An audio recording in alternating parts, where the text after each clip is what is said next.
Once we understand why we're changing something, now we want to focus on what it is that needs to change. And again, if we can, we really need to be involving as many people that are going to be affected by that change in thinking about what those options are that we might be exploring, or at least representatives of them. So workshopping is our friend there for sure. And in terms of a tool that goes with that, one technique that I found to be very useful, this used to be called the blast radius, just because that's obviously a little bit damaging, because it talks about explosions. It's now called ripples, but this really talks through the idea, if you throw a pebble into a pond, where it hits into that pond, there's going to be a big splash. But once that splash has gone back into the water, you'll get then the ripples that roll out from that impact point. And obviously, the further the ripples move out from the point of impact, the softer they become, the lower they become.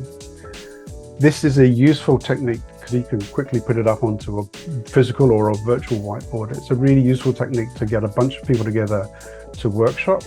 And the idea is that you try to identify what groups of people might be directly impacted.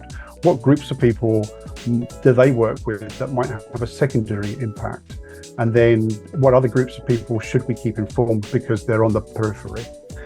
The interesting thing, by the way, we should be thinking not just about people, but it's important that we start there, but what processes and also what technology systems might be involved as well.